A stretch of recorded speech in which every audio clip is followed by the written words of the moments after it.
Бэрхийн галчаас ажлын гараагаа эхлүүлсэн залуу Бэрс сургуулийг төгсөж, Бэрхийн тамгын газрын дараагаар ажиллаж улс төрийн замлаа эхлүүлжээ. Энэ бол ерөнхий сайд асан оюун эрдэнэ. Түүнийг энэ дурсгай учир нь өнгөрсөн жилүүдэд улс төр дүрнсэн үйл явцыг сануулахын тулд 2021 оны 1-р сарын 27-наас 2025 оны 6-р сарын 3.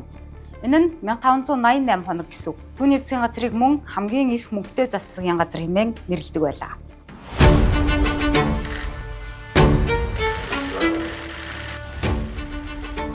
Түүнийг олон нийт хэдийнээс илүү таньж эхэлсэн байна.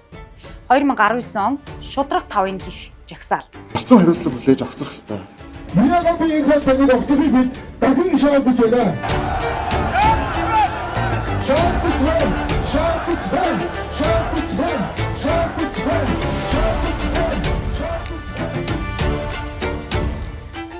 Та хүн гүтгэдгээ болоо. За юу, оюун эрдэнэ гишүүнэ. Бид улсын хурлын дарга их болдыг үндсэн хууль зөрчсөн 60 тэрбумын хэрэгт холбогдсон зэрэг хэд хэдэн үндслээр албан тушаалаас буух шаардлага хүргүүлсэн юм.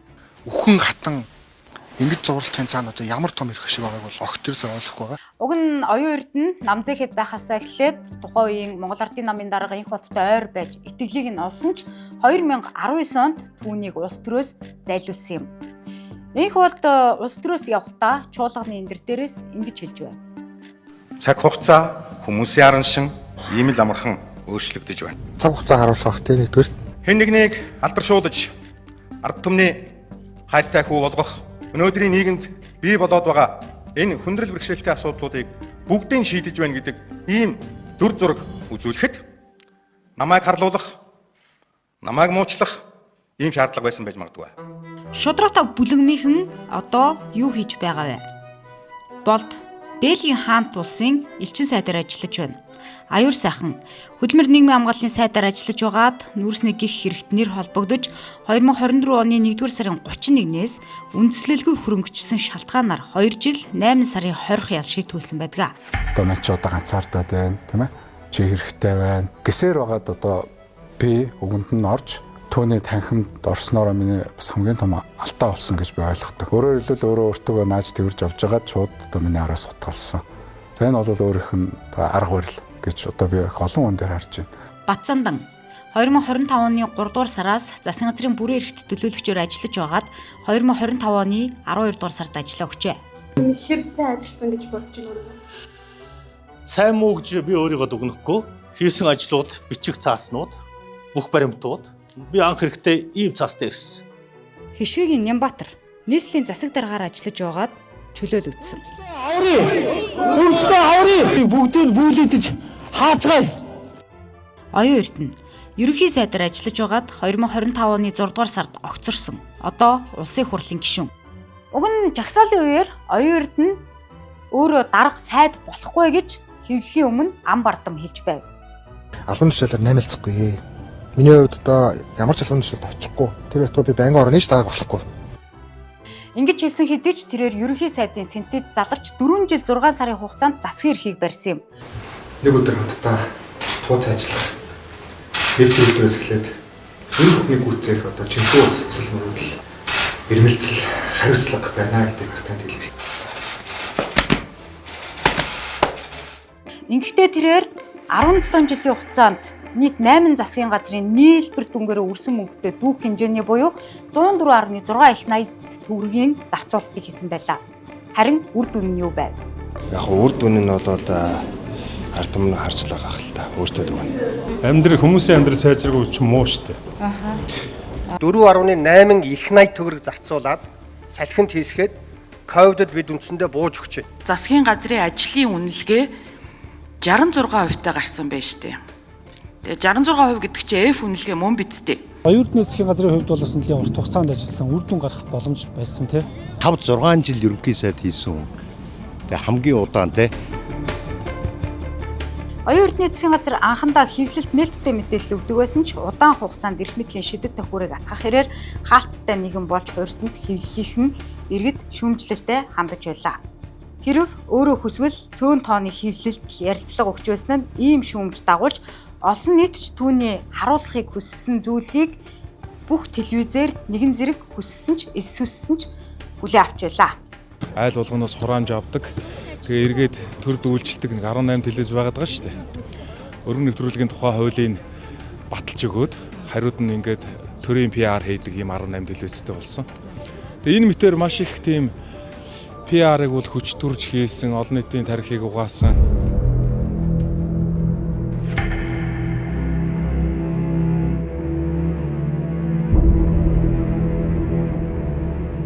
Ерөнхий сайд оюун эрдэнэ хөрөнгө орлогын мэдүүлэгтээ 240 гаруй сая төгрөгийн орлоготой гэж мэдүүлсэн бол түүний хүүгийн хэдхэн хоногийн дотор үрсэн мөнгө нь 300 орчим сая байсан гэх. Үүнээс үүдэн жинзи буюу залуус холуулсан жагсаал 22 хоногийн турш үргэлжилсэн юм. Нэг сар гарантай хүүхэдтэй.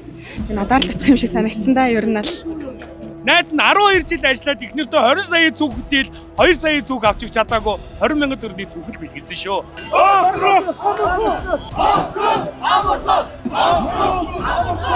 Ард иргэдийнхээ өмнө бүхийгөө уучлах магаад огцроосоо гэж хүсэж.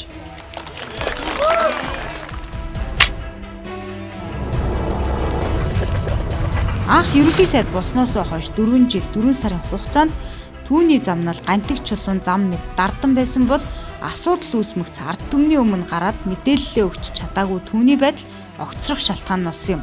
За энэ ялгаануудад одоо хандж хэлэхэд битгий горд Ийм байж болох уу? энэ залын орлого нотлох асуудал байсан бол би шууд гараал уулзчихна.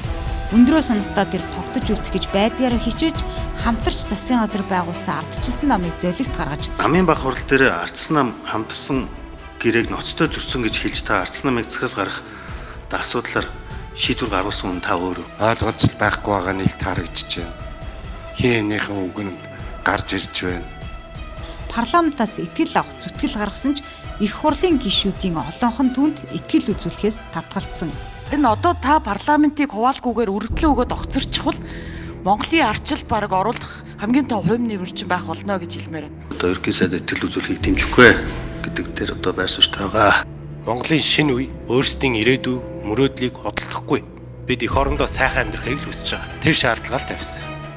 Ард түмнээ битгий ингээд тавцуулж шар махтай натаагаад бай.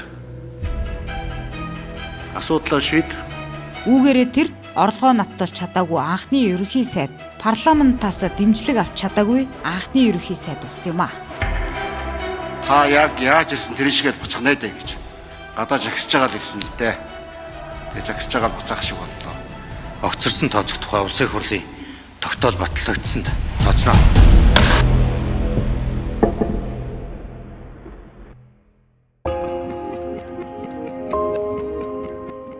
Хуулиас гадуур Эрдэнэс оюутлогоон 20 сая доллар.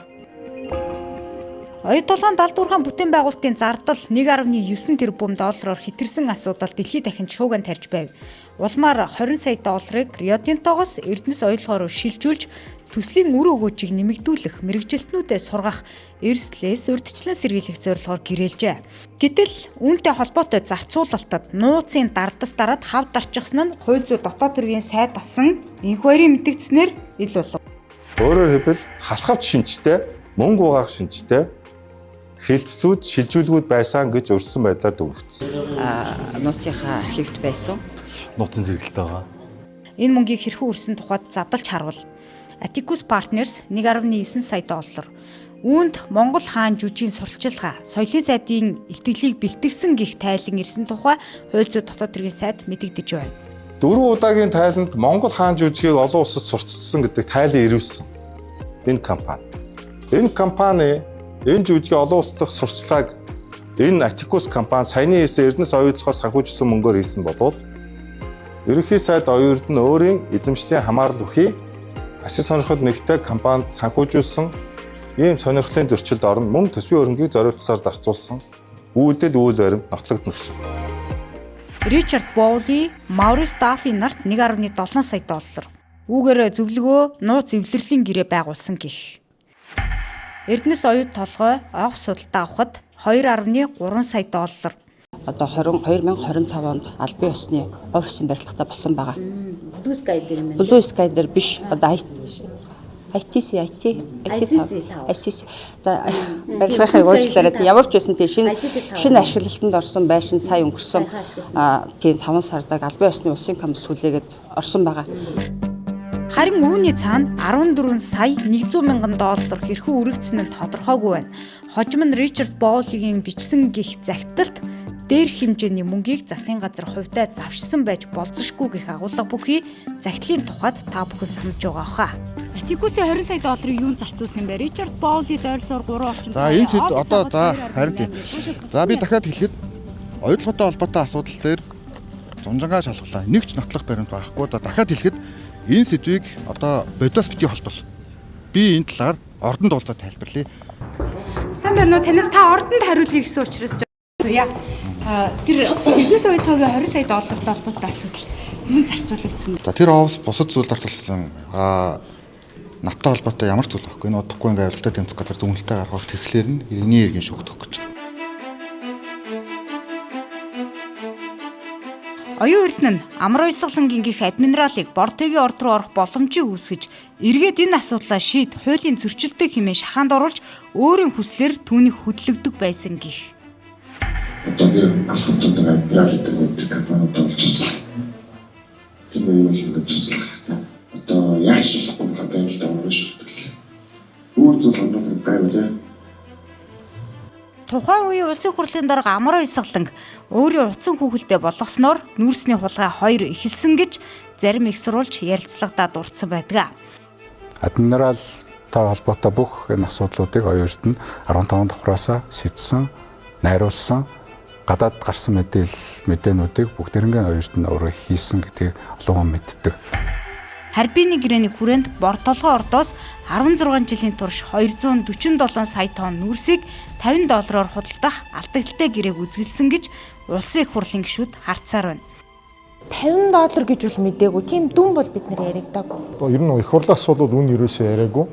Тэгээ засгийн газарт ирэх болгосон. Тэгэл тэр.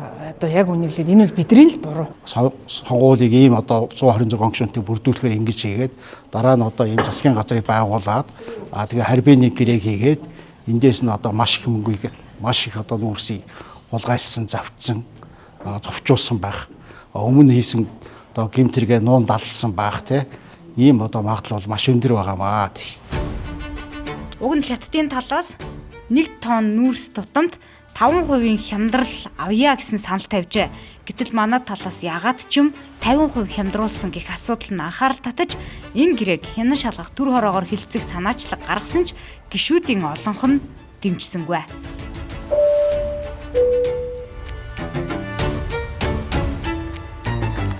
За санал хураалтанд 114 гишүүн оролцсноос 43 гишүүн буюу 37.7% саналаар энэ санал дэмжигдсэнгөө. Яхаараа энийг хөл үтэн энэ олон намуудын төлөөлөл болсон 126 гишүүн дэмжихгүй байгаа. Үнэхээр гайхаж байна. Сонсоё гэдгээр санал хураасан чинь 60-40 харьцаатайгаар 62-37.5% харьцаатайгаар унжина. Өөрөөр хэлбэл сонсохмооргүй байна. Нүүрстэй яаж зарж байгаа мэд хэрэгэ хятадын компаниас асуудаг болгож байна. Юуг нуудыг, хулгайг л нуудаг. Нүүрсийг маш хяндар худалдах гэрээг гэрлийн хурдаар баталсан түүх. 2025 оны 3 дугаар сарын 17 гашуун сухад ганц мод бомбын хил дамнасан төмөр замын бүтээн байгуулалтын тухай хуулийн төслийг өргөн барьлаа.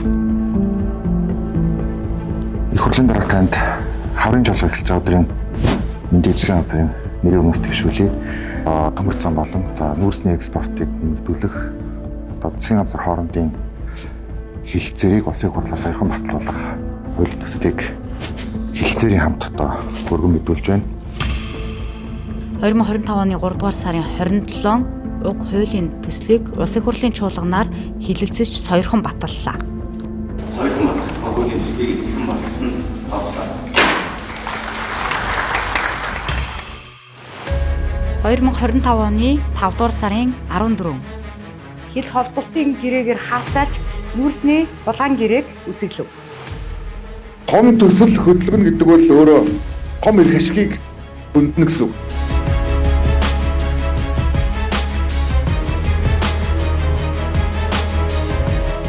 Үүнээс 2 хоногийн дараа амар уйсгалан согтуугаар чуулганы хуралдаан даргалж суун. 8 тохироогоо амжилттай хийсэн тэд баяраа тэмдэглэсэн үү гэж харагдана. За хэлцгийг дэмжих гэсэн санал энэ үл санал хураалт. За байнгаараа нөгөө өмнөх асуудал руу орно. Гэрээгээ тааврын 14-15 давхрын шууган. 2021 оны 1-р сар ерөнхий сайдаар оюун эрдэнэ томилогдов. 2021 оны 11-р сар Иргэн Хишиг Баяр тухайн сард тухайн онд өөрийн офсоо дээрэмдүүлсэн хэмээн олон нийтэд мэдэгдсэн юм. Тэрээр гэрээгээ тааврын 14 болон 15 давхрыг 1 сая доллараар зархаар Hero Entertainment-тэй холбогдсон хэдий ч мөнгө авч чадалгүй удирдах хүлээсний эцэс сая 4 орчим жилийн дараа 1.5 тэрбум төгрөгийг л авсан байна. Өөрөөр хэлбэл худалдан авахыг тохирсон үннийхээ талын тал хэсгийг нь л шилжүүлээ өгсөн гэсэн үг. Намайг занал хийж сүрдүүлж алан шүү бацаа минь. Айтайхан байгаараа гэх мэтлэр бол сүрдүүл занал хийж ийсэн. Надад хэрэг дохож.